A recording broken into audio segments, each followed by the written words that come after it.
আসসালামু আলাইকুম। আজকের পর্বে শেয়ার করছি ডালের বড়া রেসিপি। কে কে আমার মতো বড় বড় ডালের বড়া পছন্দ করেন আশা করি কমেন্টস করে জানাতে ভুলবেন না। এই রেসিপিটি 2 থেকে 3 ঘন্টা অনায়াসে মুচমুচে থাকবে।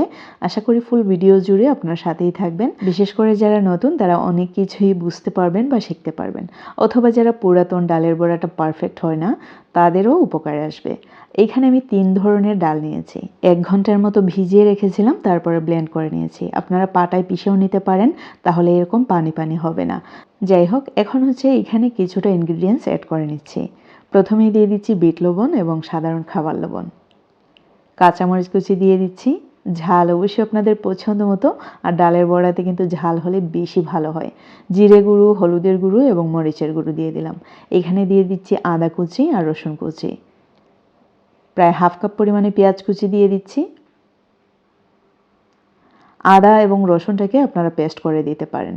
তো দিয়ে দিচ্ছি 1 কাপ পরিমাণে ক্যাপসিকাম, একদমই কুচি করে কেটে দিয়েছি। মানে আমার হাতে যতটুকু সম্ভব, মানে আমি যেই রকম পারি এরকম দিয়েছি। আশা করি আপনাদের হাতে আরও চিকন হবে। তো সমস্ত উপকরণ খুব ভালো করে মাখিয়ে নিচ্ছি। আর কিছুটা যে পানি পানি ছিল, এমনকি ক্যাপসিকাম অ্যাড করেছি, সেই ভয়ে আমি প্রায় 3 টেবিল চামচ পরিমাণে বেসন অ্যাড করে নিচ্ছি। সত্যি কথা বলতে রমজান মাসে সবজির তরকারি খাওয়াটা খুবই কম পড়ে, তাই জন্য চেষ্টা করবেন ইফতারে, বিশেষ করে যখন বড়া বানাবেন সেই ক্ষেত্রে সবজি ইউজ করার চেষ্টা করবেন।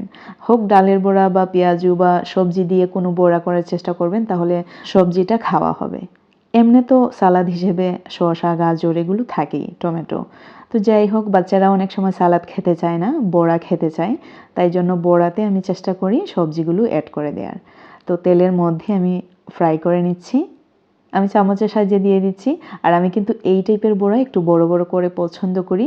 আর আমার হাজব্যান্ড কিন্তু একদমই ছোট ছোট, মানে একদমই ক্রিস্পি হবে, একদম ভেতর সহ যাতে ক্রিস্পি হয় সেই রকম বড়া ওনার পছন্দ।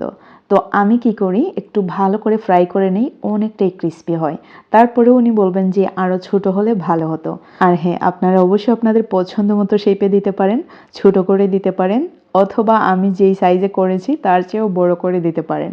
আমি আসলে আলসেমি করে অনেক বড় বড় করে ফেলি, কারণ যাতে সময়টা বেঁচে যায়। একদম ছোট ছোট করে দিলে না অনেকটা সময় নিয়ে নেয়, মানে যেটা আসলে ধৈর্যের বাহিরে, যা আমার পক্ষে সম্ভব না। তো আমার পক্ষে যেই রকম সম্ভব আমি সেই রকম ওয়েতে তৈরি করি। আর একদম মন থেকে বলছি, আমি যেই রকম ওয়েতে তৈরি করি সেই রকম ওয়েতেই আপনাদের সাথে শেয়ার করার চেষ্টা করি।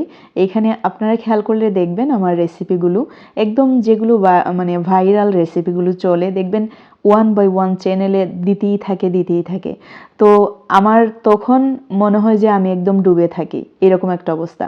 এই রেসিপি আমি যে করব সবাই কপি করছে একজন আরেকজনকে, আমি যে করব সেই খেয়ালই আমার মাথায় আসে না।